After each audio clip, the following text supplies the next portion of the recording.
Man in the sleeping pod was suddenly awakened by an alarm. Before he could react to what happened, his body was wrapped layer by the AI, putting on a full spacesuit. Then he was ejected straight into space. When Jeff finally came to his senses, he realized the ship had been hit by something. There were other sleeping pods like his, all ejected into space, but some of them crashed during the ejection, while others like Jeff flew toward nearby planets for safety, but debris was scattered all over space. Many people were destroyed before they reached any planet. Luckily, Jeff's pod stayed stable. It pierced through the atmosphere and reached a nearby planet, but the high temperature damaged the pod, and the AI could no longer control the landing. Within seconds, the pod began to spin out of control. Seeing the ground just a few hundred meters away, Jeff could only open his mouth and brace for impact.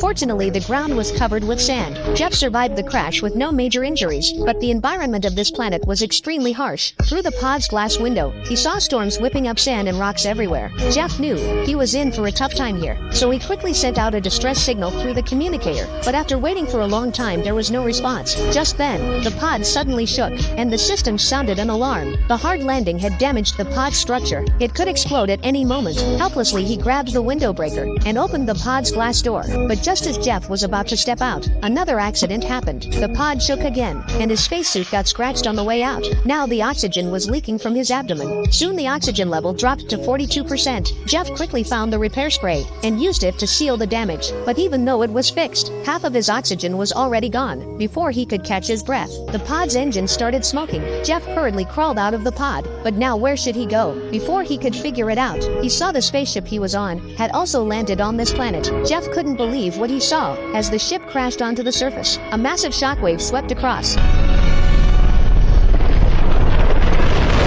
Luckily, he was far enough away, so he wasn't seriously hurt by the impact, but stranded on this desolate planet. Where could he go now? Just when Jeff was lost in thought, he noticed something flickering in the distance. With a try-it-out attitude, he headed toward it, but after only a few steps, he found a crash site, with another pod just like his. And even luckier, when he climbed inside, he found an oxygen unit, but when Jeff took it out, he realized it was completely broken. It seemed his only hope was still that flashing light, so he continued heading toward it, but Jeff didn't notice. There were strange claw marks on his pod. He dashed through the stormy desert and soon reached the glowing spot. It turned out to be a distress signal made by a teammate. Jeff ran over quickly, telling him about his oxygen being down to 42%. The teammate seemed friendly, said they could share oxygen later, but he had something to finish first. While waiting, Jeff learned their crash wasn't just an accident. It was because the Space Corporation took a cheaper route to cut costs, and now the company had no idea. If you enjoyed this video, every like should come with a subscription. Thank you for watching.